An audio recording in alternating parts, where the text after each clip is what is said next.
Israel Gaza സംഘർഷവുമായി ബന്ധപ്പെട്ടുകൊണ്ട് സിറിയയിൽ നിന്നുമുള്ള സുപ്രധാനമായ ചില വാർത്തകളുണ്ട്. ആ വാർത്തകൾ ഇപ്രകാരമാണ്: സിറിയയുടെ വടക്കൻ മേഖലയിൽ നിന്നും ഇസ്രായേലിനെതിരെയുള്ള പുതിയ ചെറുത്തുനിൽപ്പ് സഖ്യങ്ങൾ നിലവിൽ വരുന്നു എന്നുള്ള വാർത്തകളാണ് അന്താരാഷ്ട്ര വാർത്താ മാധ്യമങ്ങൾ റിപ്പോർട്ട് ചെയ്യുന്നുള്ളത്. ഇത് പ്രത്യേകിച്ചും ഗൊലാൻ കുന്നുകളടക്കമുള്ള സിറിയൻ പ്രദേശങ്ങൾ നേരത്തെ ഇസ്രായേൽ കൈയടക്കിയിരുന്നു. ഇതിനെ തുടർന്ന് സിറിയയിലുണ്ടായ പുതിയ ഭരണമാറ്റത്തിന്റെ സാഹചര്യത്തിൽ, അതായത് സിറിയൻ ഏകാധിപതി ബഷർ അൽ അസദിന്റെ തകർച്ചയ്ക്ക് ശേഷം അവിടെയുണ്ടായ സാഹചര്യങ്ങളുടെ പശ്ചാത്തലത്തിൽ ഈ മേഖലയിൽ പുതിയ കടന്നുകയറ്റങ്ങളും സിറിയയിലേക്കുള്ള അധിനിവേശങ്ങളും ഇസ്രായേൽ നടത്തിയിരുന്നു. അതിനെ തുടർന്ന് ഇപ്പോൾ ആ ഒരു മേഖലയിൽ ഒന്നാകെ പുതിയ ഇസ്രായേലിനെതിരെയുള്ള പ്രതിരോധ സഖ്യങ്ങൾ രൂപപ്പെടുന്നു എന്നുള്ള വിവരങ്ങളാണ് പുറത്തു വരുന്നത്. ഇത് പ്രത്യേകിച്ചും സിറിയയിലുണ്ടായ ഭരണമാറ്റത്തിന് ശേഷമുണ്ടായ ഏറ്റവും പ്രധാനപ്പെട്ട, ഏറ്റവും സുപ്രധാനമായ ചുവടുവയ്പായിട്ടാണ് കണക്കാക്കപ്പെടുന്നത്. കാരണം നേരത്തെ ഉണ്ടായിരുന്ന സാഹചര്യങ്ങളിൽ നിന്നും വിഭിന്നമായി ഇവിടെ ഇസ്രായേലിനെതിരെയുള്ള പുതിയ പ്രതിരോധ സഖ്യങ്ങൾ രൂപപ്പെടുന്നു എന്നുള്ളതാണ്. കഴിഞ്ഞ ദിവസം ഈ മേഖലയിൽ ഉണ്ടായ പരസ്പര ഏറ്റുമുട്ടലുകളിൽ, അതായത് ഇസ്രായേൽ കൂടുതൽ കയ്യേറ്റങ്ങളിലേക്ക് സിറിയയുടെ കൂടുതൽ പ്രദേശങ്ങളിലേക്ക് അധിനിവേശം നടത്താൻ തീരുമാനിക്കുകയും, പക്ഷേ ഈ മേഖലയിൽ നിന്നും ഇസ്രായേലി സേനയ്ക്കെതിരെ വെടിവെപ്പുകളും മറ്റു ചെറുത്തുനിൽപ്പുകളും ഉണ്ടായതിന്റെ പശ്ചാത്തലത്തിൽ ഇസ്രായേലി സേന നിലവിൽ ആ മേഖലയിൽ നിന്നും പിന്മാറിയിരിക്കുകയാണ്. അവർ കൂടുതൽ ഉപരോധിച്ച മേഖലകൾ, അവർ കൈയടക്കി വെച്ചിരിക്കുന്ന ചില മേഖലകളിൽ നിന്നും ഇസ്രായേലി സേനയെ ഈ ഒരു സഖ്യം പിന്തിരിപ്പിച്ചതായിട്ടാണ് ഏറ്റവും പുതിയ വിവരങ്ങളായി പുറത്തു വരുന്നത്.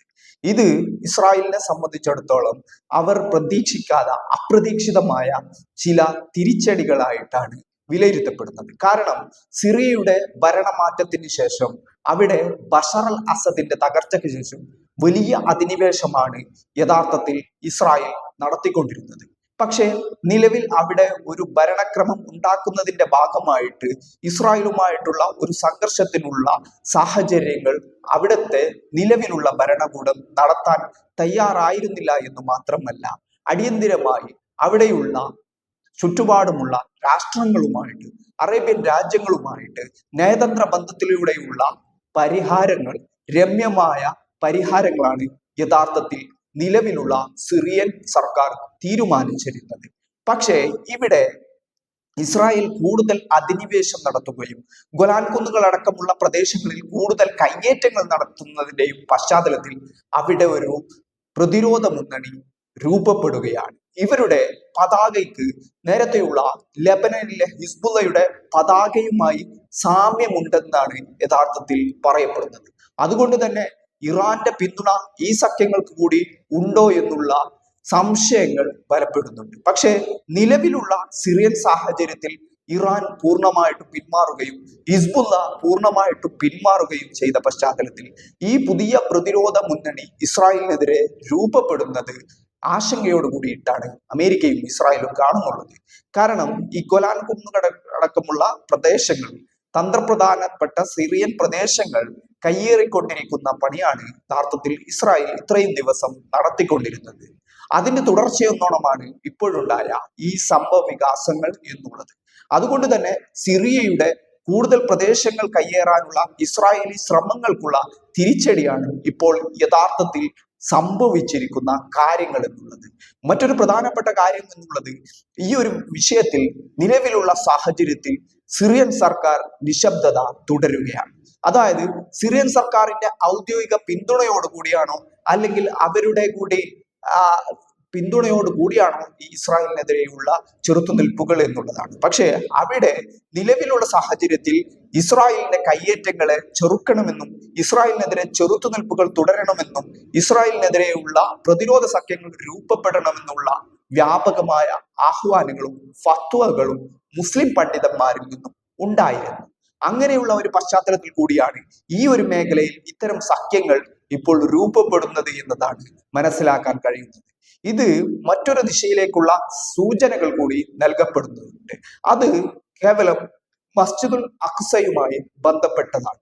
അതായത് നിലവിൽ ഇസ്രായേലിന്റെ അധീനതയിലുള്ള മസ്ജിദുൽ അക്സയുടെ വിമോചന പോരാട്ടവുമായിട്ടാണ് ഹമാസ് തൂഫാനുൽ അക്സക്ക് തുടക്കം കുറിച്ചതെങ്കിൽ ലോകമെമ്പാടുമുള്ള നിലവിലുള്ള സാഹചര്യത്തിൽ ലബനനും അതുപോലെ തന്നെ ഗസയും ഈ സിറിയയും അടക്കമുള്ള പ്രദേശങ്ങളിൽ നിന്നും ഇറാഖ് അടക്കമുള്ള പ്രദേശങ്ങളിൽ നിന്നും ഈ മസ്ജിദുൽ അക്സയെ ലക്ഷ്യമാക്കിക്കൊണ്ട് ഇസ്രായേലിന്റെ കയ്യിൽ നിന്നും ഈ ഒരു അവരുടെ അധീനതയിൽ നിന്നും അത് മോചിപ്പിക്കാനുള്ള ശ്രമങ്ങളുടെ തുടർച്ചയെന്നോണമാണ് പുതിയ പ്രതിരോധ സഖ്യങ്ങൾ രൂപപ്പെടുന്നത് എന്നതാണ് മനസ്സിലാക്കാൻ കഴിയുന്നത്. അതായത് മസ്ജിദുൽ അക്സക്ക് വേണ്ടി പുതിയ പുതിയ സഖ്യങ്ങൾ രൂപപ്പെടുന്നു, പുതിയ പുതിയ പ്രതിരോധ മുന്നണികൾ ഉണ്ടായി വരുന്നു എന്നുള്ള ഒരു യാഥാർത്ഥ്യം കൂടി അവിടെ നിലനിൽക്കുന്നുണ്ട്.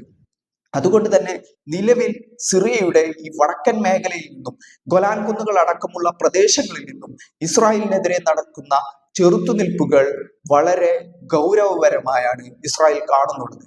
കാരണം നേരത്തെ ബഷർ അൽ അസദ് എന്ന ഏകാധിപതി സിറിയ ഭരിച്ചപ്പോൾ ഇത്തരം പ്രശ്നങ്ങളൊന്നും ഇസ്രായേലിനെ സംബന്ധിച്ചിടത്തോളം ഉണ്ടായിരുന്നില്ല. മാത്രമല്ല ഈ മേഖലയിൽ ഈ ലബനനെ ബന്ധപ്പെടുത്തിക്കൊണ്ട് ലബനനും സിറിയയുടെയും ഇടയിൽ കൃത്യമായിട്ട് ഇറാനെയും ഹിസ്ബുള്ളയെയും കൈകോർക്കാനുള്ള ഒരു പാലമായാണ് ബഷർ അൽ അസദ് പ്രവർത്തിച്ചിരുന്നത്, സിറിയ നിലകൊണ്ടിരുന്നത്. പക്ഷേ നിലവിലുള്ള സാഹചര്യത്തിൽ ഹിസ്ബുള്ള നിശബ്ദമായി തുടരുകയാണ്. എങ്കിൽ പോലും ഹിസ്ബുള്ളയെ നിരായുധീകരിക്കാനുള്ള പദ്ധതികൾക്ക് ലബനനിലെ നിലവിലുള്ള സൈന്യം പൂർണ്ണമായിട്ടും വഴങ്ങുന്നില്ലെന്ന ഒരു സാഹചര്യം ഇസ്രായേലിനെ സംബന്ധിച്ചിടത്തോളം ഉണ്ട്.